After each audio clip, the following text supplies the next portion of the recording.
3장입니다. 13절부터 19절입니다. 다 같이 한 목소리로 합독하겠습니다. 사도행전 3장 13절부터 19절 말씀입니다. 아브라함과 이삭과 야곱의 하나님 곧 우리 조상의 하나님이 그의 종 예수를 영화롭게 하셨느니라. 너희가 그를 넘겨주고 빌라도가 놓아주기로 결의한 것을 너희가 그 앞에서 거부하였으니 너희가 거룩하고 의로운 일을 거부하고 도리어 살인한 사람을 놓아주기를 구하여 생명의 주를 죽였도다. 그러나 하나님이 죽은 자 가운데서 그를 살리셨으니 우리가 이 일의 증인이라. 그 이름을 믿음으로 그 이름이 너희가 보고하는 이 사람을 성하게 하였나니 예수로 말미암아 난 믿음이 너희 모든 사람 앞에서 이같이 완전히 낫게 하였느니라.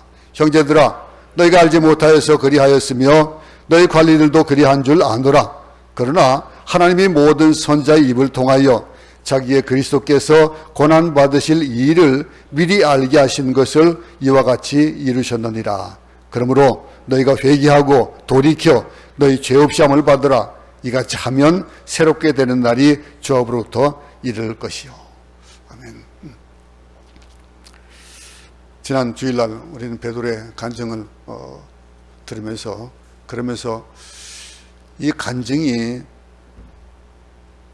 그 제자들에게 임하는 그 성령의 역사들을 보고 또 기이 여기는 사람들에게 또는 우리 이 시대에는 또 우리에게도 동일하게 역사하여서 우리의 삶을 통해서 나타나는 그러한 기이한 일들, 하나님의 자녀에게 베풀어 주시는 그 은혜에 대한 것들을 우리는 또 많은 이들에게 전하고자 하는 그런 증인으로서의 삶을 우리도 이렇게 베드로 같은 간증을 해야 되겠다라고 하는 그런 마음으로 또 계속 이어져 오늘 이 본문을 보고 있습니다. 사도행전 3장 13절에서 얘기했듯이 너희가 아브라함과 이삭과 야곱의 하나님, 우리 조상의 하나님이 그 예수를 영화롭게 하셨다라고 하는 것. 베드로가 간증하는 것은 자기 이름을 높인 게 아닙니다. 자기가 그 안전병기를 일으킨 것도 아니고 자기가 하는 것이 아닌 예수의 이름이 높아져야 된다라고 하는 것들을 얘기하고 있는 거거든요. 그러니 이 지금 기적이 일어나는 한 사건으로부터 모티브가 되어서 그것을 이제 이 얘기를 지금 끌고 가고 있는 겁니다. 그 간증을 끌고 가는 가운데 기적만으로 있지 않는 거예요. 그 기적만 그 귀하게 여기지 말라 이거죠. 그 기적을 이루는 그 배경이 무엇인지를 봐야 된다. 이렇게 얘기를 하고 있는 겁니다. 우리도 그렇습니다. 우리도 예수 믿으면서 하나님 우리에게 허락하여 주시는 것들, 또 풍성하게 하시는 것들, 이런 것들은 귀하게 여기는 반면에 하나님이 우리가 알지 못하는 사이에 일하시면서 이루어 주시는 것들에 대한 것들은 잘 관심을 가지지 못하고 사는 그런 경향이 있습니다. 우리가 어떻게 왜 살아가느냐라고 하는 것, 우리의 존재의 목적을 지난 시간에 베드로가 간증하는 그 일의 마무리로 우리는 어떻게 살아야 되느냐, 우리 존재 목적이 뭐냐, 우리는 그분을 찬양하는 것이고 그분이 우리의 노래가 되는 것이고 그분이 중심이다라고 하는 것, 그분 바로 하나님이고 그분이 예수입니다라고 하는 것을 우리는 지난 시간에 우리가 좀 쭉 돌아봤습니다. 이제 베드로는 성전 비문에 앉아 구걸하던 안전뱅이를 이렇게 세우신 그 주체에 대해서 설명을 하는 거예요. 그게 누구냐? 예수다 이거예요. 너희가 잡아 죽인 예수다라고 하는 그 설명을 이제 오늘 13절부터 쭉 얘기를 하고 있는 거예요. 근데 여기서 베드로가 간증하는 그 간증의 핵심이 뭐였습니까? 내가 한 것이 아니라 하나님이 했다라고 하는 걸 첫 번째 간증으로 얘기를 했던 거예요. 그러면서 또 뭐라고 하겠습니까? 근데 그것을 한 분이 내가 아니면 누구냐 이거죠. 내가 아닌 것이 분명한데 그것이 누구냐? 바로 하나님이고 예수 그리스도시다. 그 얘기를 지금 하고 있는 겁니다. 내가 왜 사는지는 몰라요. 내가 사는 것이 내가 잘나서 사는 줄 알아요. 내가 잘했기 때문에, 내가 이 생을 삶을 잘 살았기 때문에 그 결과가 되어지는 것으로 사람들은 착각을 하고 살아갑니다. 열심히 일했으니까 이제 쉬어도 된다 이거예요. 열심히 일한 자여 뭐 못하라 뭐 그런 뭐 얘기들 많잖아요. 안 그렇습니다. 내가 열심히 일했다고요? 아니에요. 내 열심은 하나님이 보시기에는 너무너무 부족한, 아무리 열심히 일해도 하나님 보시기에는 너무 부족한 것들밖에 해요. 그렇기 때문에 이 베드로가 고백할 수 있는 게 뭡니까? 예수다 이거예요. 이 일을 하신 분, 그분을 설명하는 거예요. 자, 13절 한번 다시 한번 같이 읽어보겠습니다. 아브라함과 이삭과 야곱의 하나님 곧 우리 조상의 하나님이 그 종 예수를 영화롭게 하셨느니라. 너희가 저를 넘겨주고 빌라도가 놓아주기로 결단한 것을 너희가 그 앞에서 부인하였으니. 빌라도는 놓아주려고 했다 이거예요. 그 예수. 그런데 너희는 아니라 이거 부인했다 이거예요. 그리고 죄인을 데려 놓아주기를 원했다라고 하는 기적을 베풀어 주신 그분이 예수인데, 그분 예수님은 바로 너희가 섬기는 아브라함, 이삭, 야곱, 그들의 하나님, 그 하나님이 바로 우리 조상의 하나님이 되고 그 하나님이 우리의 하나님이다 이거예요. 근데 그 우리의 하나님, 그분이 그 종 예수를 영화롭게 하셨다. 십자가에 돌아가신 분이 뭐가 영화로워요? 십자가에서 사형수로 되어지는 건 영화로운 게 아니잖아요. 그런데 어떻게 했다고요? 영화롭게 하신 일이 있는데 그게 부활시켰다 이거예요. 부활하셨다 이거예요. 부활해서 승천하셨고 하나님 우편에 앉아 계신다. 그 얘기를 이제 하기 시작하는 거예요. 그러면서 너희가 한 가지 꼭 잊지 말아야 될 것이 있는데, 예수 누가 죽였냐 이거예요. 예수 죽인 거 로마병정이 죽인 거 아니야. 빌라도가 죽인 거 아니야 라고 얘기하는 거예요. 그러면서 누가 죽였냐? 그러면 그 사람들이 정작 실질적으로 창을 대고 실질적으로 그에게 가슴 혈관을 씌우고 못 박은 사람들은 있다 이거죠. 근데 그 사람들이 아니래요. 그 얘기하면서 여기 있는 사람들, 예루살렘에 와서 지금 이 순례를 하고 있는 사람들, 유월절을 준비하고 온 사람들은 그 믿음이 좋다는 사람들 아니에요. 다들 하나님을 바라는 사람들이고, 그 믿음이 좋다는 너희들이 누구냐 이거예요. 너희들이 죽였다 이거예요. 어떻습니까 여러분? 예수 그리스도를 내가 죽였다라고 생각하지 않잖냐 이거죠. 여러분 어때요? 우리가 2000년 전의 사람입니까? 우리가 어떻게 예수님을 죽였습니까? 근데 예수님이 죽으신 궁극적인 그 목적이 뭐였습니까? 예수님께서 돌아가신 건 뭐 때문에 돌아가셨어요?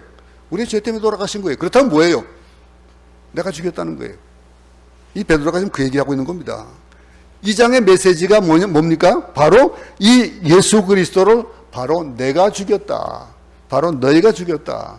너희가 죽였다. 네가 죽였다. 내가 죽였다 이거예요. 그 얘기예요 지금.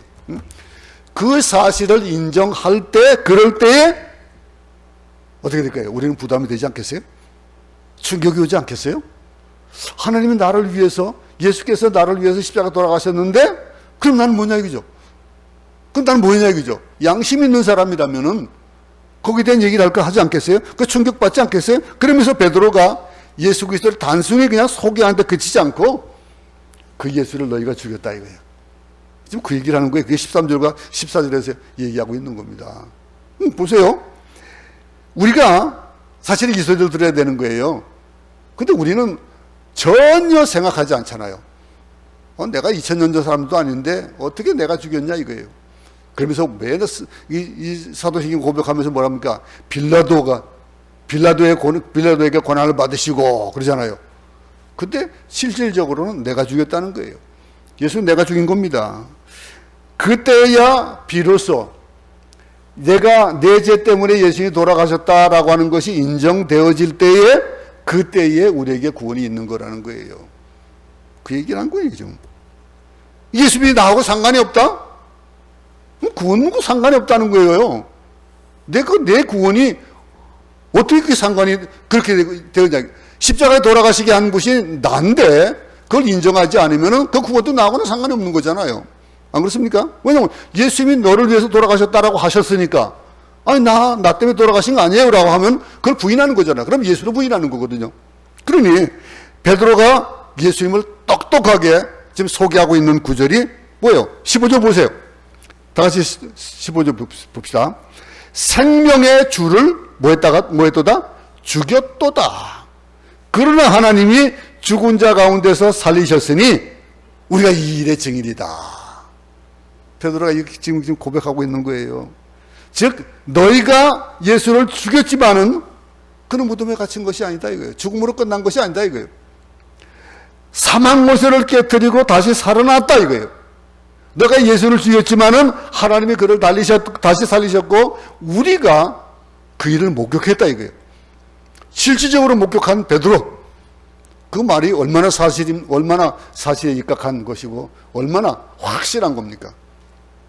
이 확실한 것은 베드로가 같이 직접적으로 예수님이 돌아가시고 부활하셔서 그들의 앞에 나타나셨던 그 일을 우리는 못 봤어요. 우리는 보지 못하지만은 예수님이 나를 위해 돌아가셨다라고 하는 거, 내가 죽으면 예수님 같이 부활하고, 그리고 우리는 저 하늘에 하나님의 우편에 우리도 같이 있다라고 하는 것을 고백하는 사람은 뭐예요? 이걸 본 사람이라는 거예요. 봤다라고 하는 거예요. 우리는 영적으로 보고 있는 겁니다. 이렇게 내가 증인이다, 내가 생명을 내놓고 이것을 분명하게 선포할 수 있다 이거예요. 이분이 바로 예수 그리스도다. 우리가 사가들의 기록을 보면서 알잖아요. 베드로가 어떻게 죽었는지. 나는 십자가에 똑바로 죽기가 너무 황송해서 못하겠다 이거예요. 거꾸로 달려 돌아갔을 때잖아요. 응? 이런 일들, 이 일이 그렇게 죽더라도 나는 확실하게 증인이다 이거예요. 예수의 증인. 그 증인이 내 삶이 되어야 된다, 내가 증인이 되어져야 된다라고 하는 거, 그 얘기가 뭐가 다르겠습니까? 우리는 어떻게 살아가야 되느냐. 여러분, 우리가 사도행전 3장 16절 말씀을 우리는 잘 압니다. 요한복음 3장 16절과 또 마찬가지로 우리가 잘 아는 말씀 가운데 하나인데, 그 이름을 믿음으로 그 이름이 너희 보고 아는 이 사람을 성하게 하였나니 예수로 말미암아 난 믿음이 너희 모든 사람 앞에서 이것이 완전히 낫게 하였느니라. 잘 외워두세요. 요한복음 3장 12절을 잘 외우잖아요. 사도행전 3장 16절도 꼭 외워두시기 바랍니다. 예수로 난 믿음, 예수로 난 믿음, 우리를 완전히 낫게 한 그 믿음, 그 믿음이 바로 뭐라는 거예요. 이 계속해서 베드로는요, 예수, 그분이 살아나셔서 지금 그들이 충격을 받은 이 일을 일으키셨다 이거예요. 안전뱅이를 일으키신 그 일을 일으키셨다 이거예요. 그 일을 나를 통해서 했지만은, 나와 요한을 통해서 했지만은, 그 베드로가 얘기했던 그 일 가운데 누구로 했다고요? 예수 그리스도의 이름으로 일어나 걸으라 그랬잖아요. 그 일을 예수님이 하신 거예요. 그러니 날 때부터 안전뱅이가 되어서 성전에서 구걸하던 이 사람을 이렇게 세우신 분은 바로 예수님이다 이거예요. 예수님. 그걸 지금 소개하는 겁니다. 그러면서 결론을 내리는 거예요. 기적은 어떻게 일어났습니까? 예수 그리스도의 이름을 믿음으로 초자연적인 구원이 일어나는 것이다라고 하는 건 우리는 반대하는 사람 아무도 없습니다. 거부하는 사람 아무도 없습니다. 근데 부활의 능력이 나타나는 그 일, 그 이름을 위하여 베드로가 얘기하던 그 예수 그리스도의 이름, 그 이름을 위해서 선교사가 되어지고, 그 이름을 위해서 우리가 이 세상 살아가면서 삶의 목적을 어디에 둬야 되는지를 잘 알고 살아간다 이거예요. 왜 삽니까? 내 자녀를 위해서, 자녀 때문에 살아갑니까? 내 남편 때문에, 내 아내 때문에 살아갑니까? 아니잖아요. 그러니 이 사도 바울이 그 이름을 위하여서 이방인의 선교사가 됐다는 거예요. 그러니까 그 이름을 전파하기 위해서 그는 모든 학문을 뭐로 여겼다 그랬습니까? 분토로 여겼다 그랬습니다. 가말리엘 문화에서 공부했다는 거 대단한 거거든요. 지금 우리 지구촌에서 아무리 큰 석학들이라 하더라도 아마 당시를 비교하면은 동일하게 여겨졌을 겁니다. 아무도 그보다도 더 못하게 여겨질지도 몰라요. 그런데 그곳에서 자기의 과거를 땅에 묻고 자기의 생애를 선교사로 헌신하고 유럽을 복음화시키고 세계를 복음화시킨 그 일을 한 사도 바울, 그도 무엇 때문에 시작했다고요? 예수 그리스도의 이름으로 시작했다 이거예요. 그 이름을 위해서, 영광스러운 그분의 이름을 위해서 그렇게 했다. 그럼 그 이름이 뭐냐 이거예요. 아니 예수 그리스도의 이름, 우리도 기도할 때 예수 그리스도의 이름으로 기도합니다 라고 하는, 그럼 그 이름이 뭐냐 이거예요. 우리가 찬양하면서 모든 이름 위에 뛰어난 이름 찬양하죠? 그죠? 보세요. 모든 이름 위에 뛰어난 이름, 모든 무릎을 꿇게 하시는 이름. 어떻게 표현할까요? 하나님이 그 이름을 높이사 하나님을 영광을 받게 하신 이름, 그것이 예수님의 이름이다 이거예요. 베드로가 지금 얘기하는 이 이름. 우리는 기도할 때 예수 그리스도의 이름으로 기도합니다. 귀신을 쫓을 때도 예수 그리스도의 이름으로 명하노니 귀신아 물러가라 하잖아요. 내가 하지 않아요. 베드로는 어떻게 했습니까? 나사렛 예수 그리스도의 이름으로 명하노니 일어나 걸어라 그랬습니다. 그에게 이렇게 기도할 때에, 이렇게 명할 때에 예수님이 역사 안 하시면 어떡할지 하는 그런 생각이 있었겠습니까? 전혀 100% 1000% 10,000% 그런 생각 안 했을 거 아니겠어요? 그런 그 이름을 확실히 알거든요. 그가 받고 그와 동고동락했으며 그가 십자가에 돌아가셨고 부활하신 것도 받고 그 예수께서 주신 그 성령을 나도 받았고 그래서 그 일들을 행했다라는 거예요. 그러니까 이 이름이 우리를 구원하는 겁니다. 그 이름이 안전뱅이를 구원했듯이 예수 이름이 우리를 영화롭게 하는 거예요. 예수 이름을 영화롭게 하셨듯이 우리를 영화롭게 하는 오늘 우리가 예수의 이름을 믿는 자라면은 그러면은 우리는 그 이름이 역사하는 그 역사에 대한 것들도 우리는 확고히 믿고 나갈 수 있을 겁니다. 뭐가 걱정이 되겠어요? 여러분, 믿음이 뭡니까? 우리가 잘 아는 히브리서 11장 1절 한번 보겠습니다. 믿음은 바라는 것들의 실상이요 보지 못하는 것들의 증거다. 이 말씀 보세요. 바라는 것들의 뭐예요? 소망이에요. 그죠? 소망하고 원하고 하는 것들을 뭐 한다고요? 실제로 그 상으로 본다는 거예요. 이루어지는 거예요. 모든 것들이. 그것이 믿음이라는 거예요. 바라는 것들의 실상이에요. 그런데 보지 못하는 것들이 증거될 수 있을까요? 너 증거 내라라 그러면 뭐예요? 눈으로 볼 수 있는 것, 체험할 수 있는 것이 증거가 되어지는 것이 그게 증거예요. 모든 범법자들에게도 가장 중요하게 여기는 게 뭐예요? 증거예요, 증거. 근데 그 증거가 보지 못하는 것들의 증거가 그랬습니다. 이게 믿음이라는 거예요. 또 마가복음 9장 23절 봅시다. 할 수 있거든이 무슨 말이냐? 믿는 자에게는 능치 못할 일이 없느니라. 이 말을 누가 하신 거예요? 예수님께서 하신 말씀이에요. 믿음이 이렇게 중요한 겁니다. 이 믿음. 그러나 여러분 한번 묻겠습니다. 믿음 자체가 구원입니까? 믿음 자체가 구원입니까? 어떻습니까, 여러분? 사람들이 많이 착각을 해요. 믿음이 있으면은 구원을 받는 거로 생각해요. 아니에요. 이건 확인하게 다는 겁니다. 믿음 자체가 곧 구원은 아니에요. 예수 그리스도를 믿는 믿음이거든요. 그러니 예수 그리스도를 믿음으로 구원을 받는 것이지, 예수 그리스도로 인하여서 구원을 받는 것이지, 우리가 믿는 그 자체 가지고 믿음 가지고 구원받는 건 아니라는 거. 이걸 확실하게 해야 돼요. 많은 사람들이 이걸 착각하고 살아가거든요. 믿음 이꼬로 예수 그리스도로 착각하거든요. 아니에요. 예수 그리스도만이 우리의 구원이고 예수님을 믿음으로 구원이 오는 것이지 믿음 자체로 구원을 얻는 것은 아니라는 거예요. 그걸 지금 설명해 주고 있는 거예요. 그러므로 믿음 자체를 우리는 우상해서는 안 되는 거예요.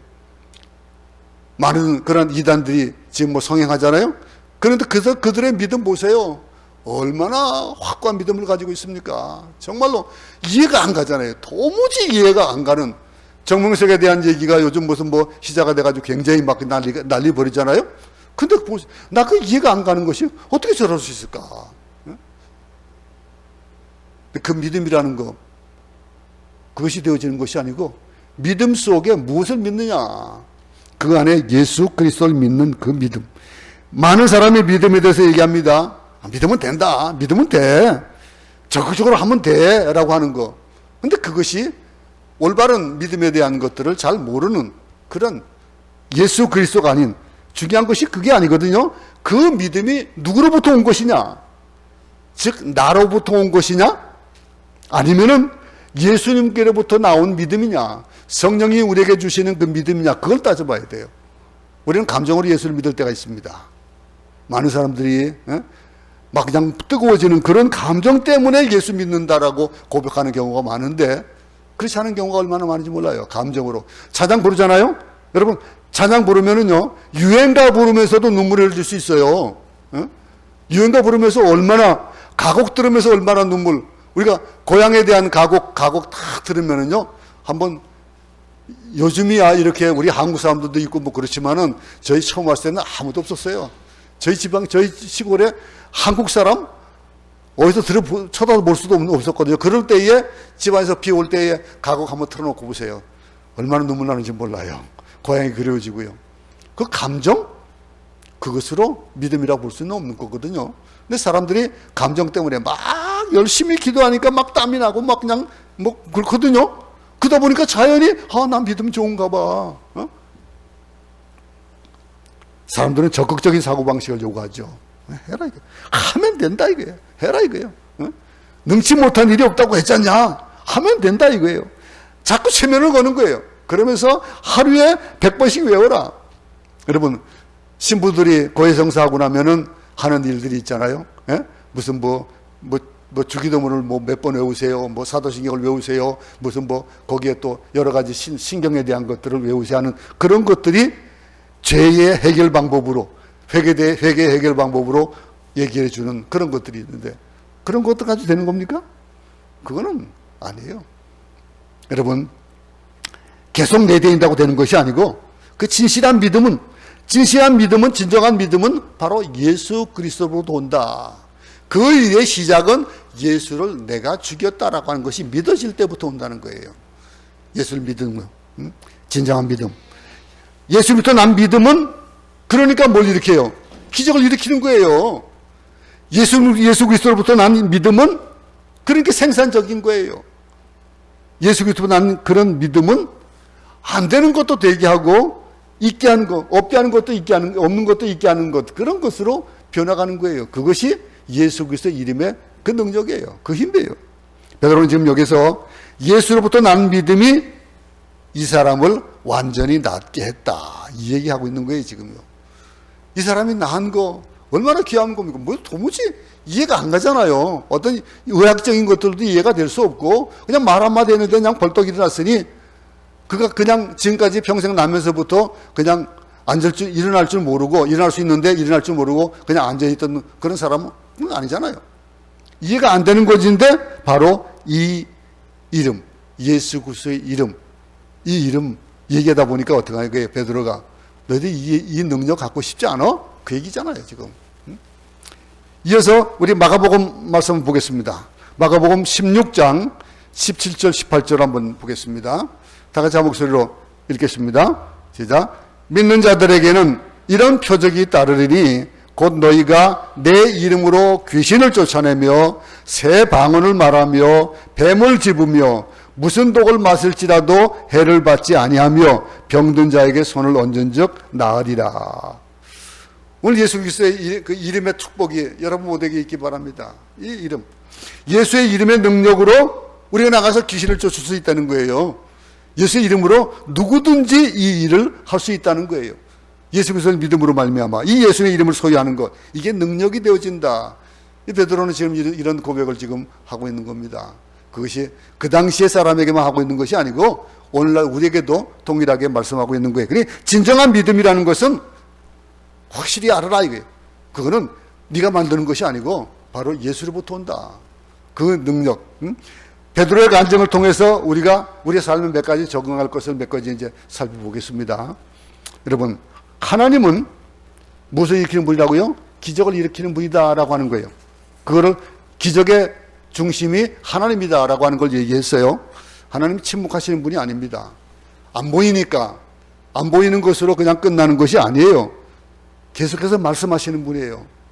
계속해서 우리에게 행동하게 하시고 인간의 어떤 상식이나 이성이나 그 어떤 합리성 안에 딱 갖춰놓을 수 있는 분이 아니에요. 하나님은요. 근데 우리는 그렇게 하기 원하거든요. 우리가 하나님 그러면은 하나님을 이해하기 위해서는 그냥 내 편협한 요 머리만 생각하고 그 안에서만 생각하는 것인데 그게 아니에요. 이조 시대 때 핸드폰을 생각해나 해볼 수 있었겠습니까? 도무지 말이 안 되잖아요. 아니 저 한양에 있는 사람하고 내가 얘기를 할 수 있다고? 말도 안 된다 그럴 거 아니겠어요?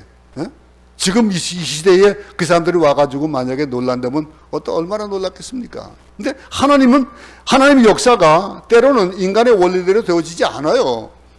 근데 항상 우리의 원리만 생각하다 보니까 그것이 아닌 것은 하나님이 아니라 이건 어떤 특별한 일이 한 것이다. 근데 하나님은 새 일을 계속 하십니다.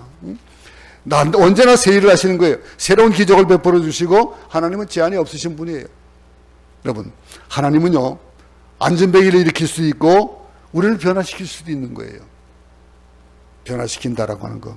우리가 이 사실을 믿음으로 우리는 변화되는 그 능력, 예수 그리스도의 이름의 능력을 우리가 소유하게 되는 겁니다. 그리고 또 한 가지로 이 얘기하는 건 뭡니까? 그 하나님이 이 모든 일을 하시는데 그거를 너희는 이렇게 생각해 보라 이게요. 내가 죽인 예수다. 그 예수가 바로 그분은 내가 죽였다라고 하는 것들을 고백하라 이거예요. 그게 믿음의 첩경이라는 거죠. 그 당시와 지금과는 그냥 세월이 떨어진 것이지만은 그러나 그 세월 안에 내가 그분을 죽였다라고 하는 거, 그 말은 바꿔서 예수께서 나를 위해서 돌아가셨다라고 하는 것이 인정되어질 때에 우리에게 믿음이 있는 거예요. 예수를 믿는 거예요. 예수님에 대해서 얘기할 때 다른 사람이 아니라 나도 그분을 십자가 못 박았다라고 하는 거. 이 얘기를 듣고 나니까 사람들이 찔렸잖아요. 찔려가지고 그 뒤에 뭐라고 얘기합니까? 오 형제 어찌할꼬 통회하고 자복하잖아요. 그러면서 죄악을 이 고백하는 그것이 내가 예수를 죽였다라고 하는 것이 인정되어지는 거예요. 그러니까 그걸 인정하라는 거예요. 이 사실을 인정할 때 그들도 또 우리에게도 진정한 거듭남과 구원의 축복이 임한다라는 거. 이걸 우리는 그들과 같이 우리도 우리 삶 속에서 내가 예수를 죽였다. 예수가 나를 위해 돌아가셨다라고 하는 걸 인정하자라는 거예요. 또 한 가지 뭡니까? 예수님이 너희가 알고 있는 그 정도가 아니고 예수님 부활하셨다는 거예요. 그 부활을 믿으라는 거예요. 부활이 믿어지지 않는 거. 예수 믿지 않는 사람들 가운데 가장 큰 이유가 내가 부활이 믿어지지 않는다는 거예요. 어떻게 사람이 죽었다 살아나냐 이거예요. 그러면서 그렇게 얘기하는 사람들이 비중이 많다는 겁니다. 근데 이런 거 부활을 믿는다. 단순히 예수를 믿는다는 말은 보통 예수를 믿는다는 말이 아닙니다. 그것은 예수 그리스도로 말미암아 지금 그는 살아나셨고 부활하셔서 역사하신다는 사실을 믿으라는 거예요. 2000년에 이제 그분이 지금 우리와 함께 하신다는 걸 믿으라는 거예요. 예수께서 살아가신 건 지금 모든 역사를 통치하시고 하나님 우편에 앉아 계셔서 우리를 위해서 중보하고 계신다라고 하는 이거를 믿으라는 거예요. 그거 믿는 거예요. 여러분 예수 믿습니까? 예수 믿는다라고 하는 거. 여러분 하나님 여러분 옆에 계십니까? 우리 마음에 계십니까? 라고 묻는 이 일에 이질감이 전혀 없어야 되는 거예요. 당연하죠. 밥 먹으면 배불러지는 거 당연하잖아요. 그죠? 당연한 것들. 우리는 숨 쉬고 살아가는데도 이 공기 때문에 살거든요, 우리가. 우리 마스크 끼고 있으면서 얼마나 이 공기가 중요함을 많이 알았습니까? 예? 뛰지도 못하고, 그리고 이제 숨 막혀가지고 얼마나 지금은 아주 익숙해져가지고 마스크 끼는 것이 아주 익숙하잖아요? 그런데 마스크 벗고 한번 살아보세요. 다시 마스크 낄 수 있을지. 이 숨 쉬는 거 당연한데도 모르고 살잖아요. 이 공기를 여러분들 모르고 살아가요, 우리는. 그죠? 근데 그런 거, 예수를 믿는다라고 하는 거, 이 관념으로 습관으로 믿는 것이 아니고 지식으로 믿는 것이 아니고 예수님을 직접 믿는 그 믿음의 삶이 우리 가운데 나타나야 된다는 거예요. 또 한 가지 마지막으로 우리가 오늘 이 베드로가 얘기하는 것이 뭡니까? 예수님의 증인이 될 것을 약속하라 이거예요. 내가 증인이다 얘기잖아요. 그러면서 뭐랍니까? 베드로가 내가 이 일의 증인이다. 나는 그리스도의 증인이다. 이렇게 말하는 것인데 우리도 그렇게 되어야 되겠다라고 하는 거예요. 우리 사도행전 3장 17절 18절을 다시 한번 읽어보겠습니다. 형제들아 너희가 알지 못하여서 그리하였으며 너희 관원들도 그리한 줄 아노라.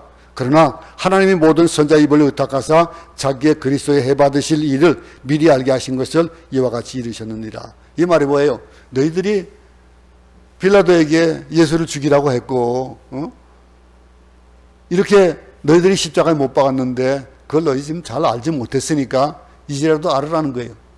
이제도 알아야 되는데 예수를 몰랐잖아요. 그 예수를 몰랐는데 관원들도 몰랐고 그래서 예수를 부인했고 예수를 죽일 수밖에 없었는데 근데 예수를 그렇게 모를 수가 없잖아요. 몰랐다라고 하는 것, 너희가 알지 못해서 그리하였지 했는데 이미 구약 성경에 예언되고 약속된 예수 그리스도시고 그 성취가 되어지는 것이 바로 예수 그리스도거든요. 이 사건을 그들은 몰랐다고 하지만은 어쩌면 자기 방어가 될 수도 있는 거예요. 근데 그런 걸 얘기하면서, 그러면서 그가 구약 성경에서 선지자를 통해서 계시된 메시아. 사람들은 마음이 강팍하고, 그리고 또 목이 곧아가지고 뻔뻔해서 교만해서 예수 그리스도를 부인하는 거예요. 우리도 가끔 예수를 부인할 때가 있을 겁니다. 예수님은 뭘 시키는데 하라고 내 마음속에서 불같이 일어나는데 그거를 사귀고 부인하고 안 하는 경우, 그런 경우가 있지 않는지 한번 돌아볼 수 있기 바랍니다. 오늘날도 마찬가지입니다. 얼마나 많은 사람들이 뻔뻔하고 교만할 뿐 아니라 목이 곧고 또 마음이 강팍해서 하나님의 말씀을 듣지 못하는지 몰라요.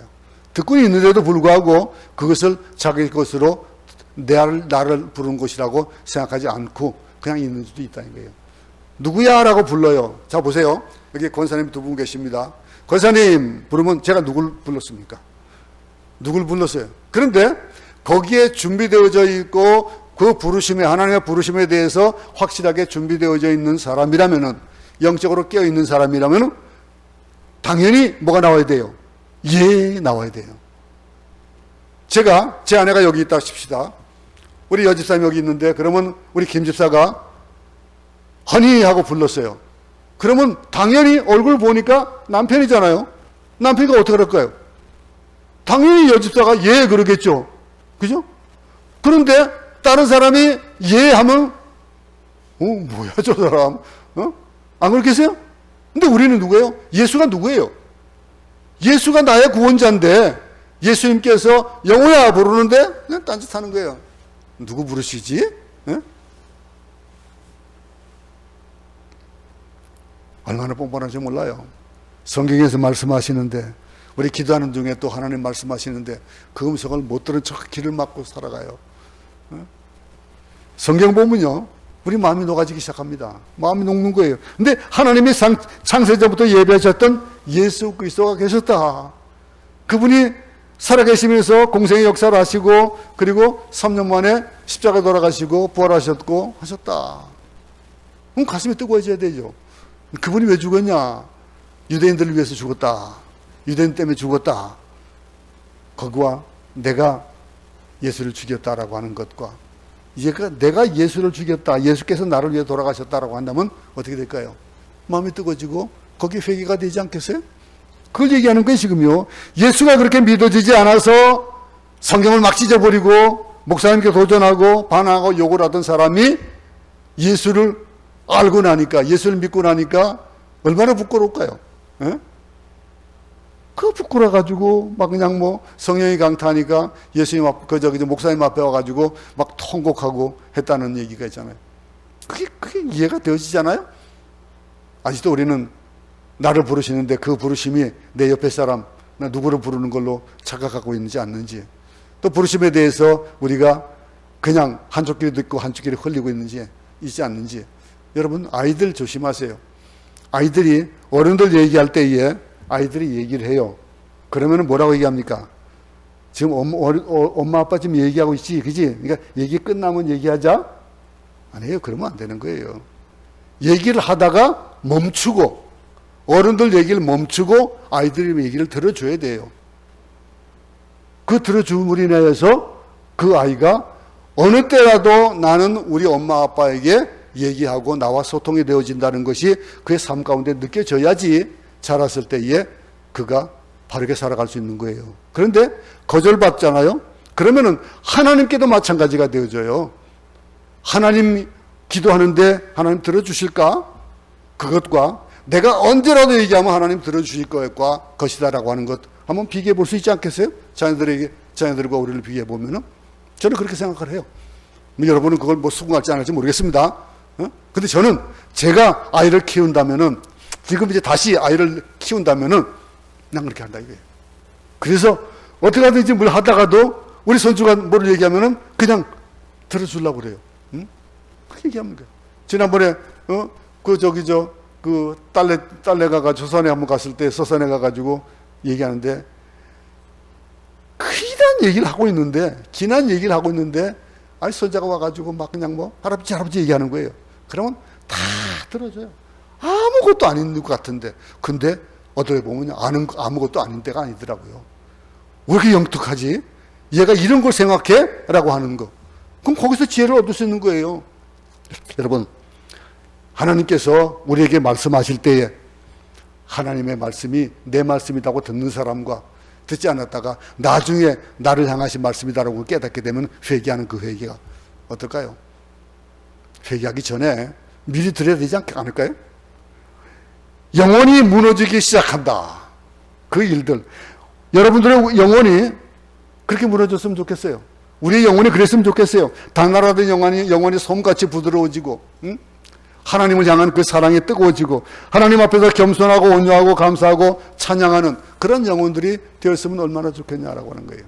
여러분, 우리가 회개하고, 그러면서 회개하고, 그러면은 무엇이 되어지느냐? 회개를 왜 하라고 하느냐라고 하는 것들을 오늘 베드로가 또 얘기하고 있는 거예요. 3장 19절 마지막 보겠습니다. 그러므로 너희가 회개하고 돌이켜 너희 죄 없이 함을 받으라. 이같이 하면 어떠다고요? 유쾌하게 된 날이 주 앞에서 이를 것이요. 이게 결론이에요. 베드로의 간증의 결론입니다. 내가 회개하라. 이게 간증의 결론이에요. 회개하라는 거예요. 내가 몰라서 그렇게 했으니까 이제 회개하라는 거예요. 기독교에서 가장 축복스러운 메시지는 바로 이게 회개하라는 말인 것 같아요.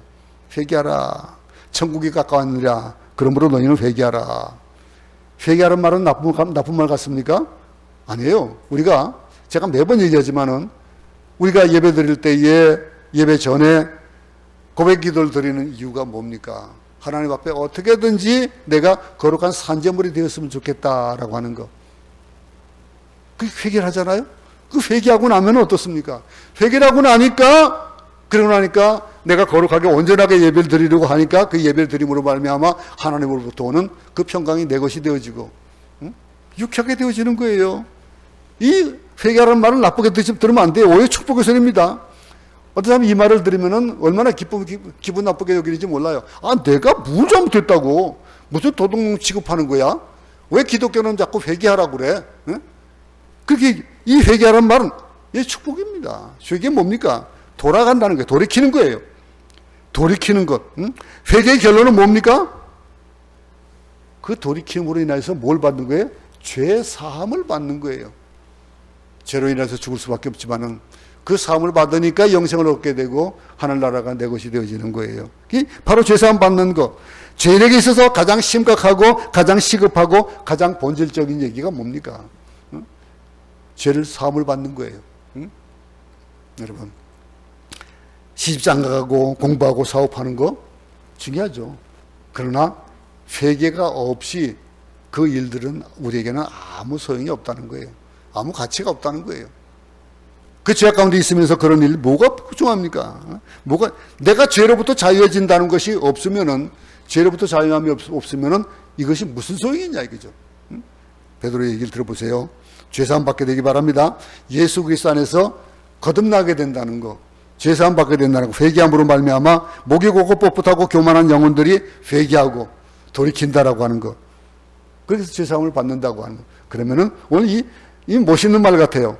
모든 것이 다 함축된 말 같아요. 이해하며, 이같이 하면 유쾌하게 되는 날. 이거 참 멋있는 표현 같아요. 이 안에 얼마나 많은 것을 함축하고 있습니까? 유쾌하는 날, 유쾌하게 되는 날이 주 앞으로부터 이룰 것이다. 주님으로부터 유쾌한 날을 선물로 받을 겁니다. 그날은 내가 자유케 되는 날이요, 마귀로부터 해방되는 날이요, 모든 질병으로부터 해방받는 날이요, 모든 염려와 근심과 걱정으로부터 해방받는다. 해방받고 기쁘게 즐겁게 새로운 날들을 우리가 맞이한다면 그 날이 얼마나 아름다울까요? 얼마나 멋있을까요? 고대가 되어지고 또 기대가 되어지는 날들을 살아갈 수 있지 않겠습니까? 회개하고 돌이키라. 주님으로부터 유쾌한 날이 축복된 삶이 이를 것이다 라고 하는 이 베드로의 고백이, 그 간증의 마지막 결론이 우리의 간증이 되었으면 좋겠습니다. 우리의 결론이 되었으면 좋겠습니다. 하나님을 우리의 모든 것의 중심이 되어지고, 우리는 그로부터 내가 십자가에 돌아가게 하신 그 예수님, 그 내 죄를 사하기 위해 돌아가신 그분이 돌아가신 것이 내가 죽인 것이다 라고 하는 고백한다면 회개가 나오게 될 것이고, 그 회개하게 되면은 우리로 말미암아 유쾌한 날이 이룰 것이다 라고 하는 이 베드로의 고백, 베드로의 간증이 우리의 간증이 되어지고, 또 이것이 우리를 향해서 주어지는 오늘 간증이 되기를 간절히 소원합니다. 하나님 아버지, 오늘은 기쁜 날이고 즐거운 날이고 유쾌한 날입니다. 모든 염려와 근심과 걱정이 사라지게 하여 주시고, 모든 귀신이 떠나게 하여 주시고, 모든 질병이 떠나게 하여 주시고, 모든 염려가 떠나게 하여 주시니 하나님 아버지, 우리에게 제삼이 있음을 아버지 하나님 감사합니다. 주님이 나를 용서해 주시고 거듭나게 하시고 변하게 하여 주신 것을 감사하고 찬양합니다. 우리로 하여금 유쾌한 날이 이르게 되어지는 것, 이것을 기뻐하고 즐거워하는 날 아버지 하나님 앞에 온전하게 올려드리는 간증이 되게 하시고, 우리의 삶이 그렇게 하나님 앞에 온전하게 유쾌하게 되어지는 그 일로 나아가는 발걸음이 되어지도록 도우시기를 간절히 소원하고 예수님 이름으로 기도드렸습니다. 아멘. 하늘에 계신 우리 아버지요, 이름이 거룩히 여김을 받으시오며 나라에 임하옵시며 뜻이 하늘에서 이룬 것 같이 땅에서도 이루어지이다. 오늘 우리에게 일용할 양식을 주옵시고, 우리가 우리에게 죄진자를 사해 준 것 같이 우리 죄를 사해 주옵시고, 우리를 시험에 들게 하지 마옵시고 다만 악에서 구하옵소서. 나라와 권세와 영광이 아버지께 영원히 있사옵나이다. 아멘.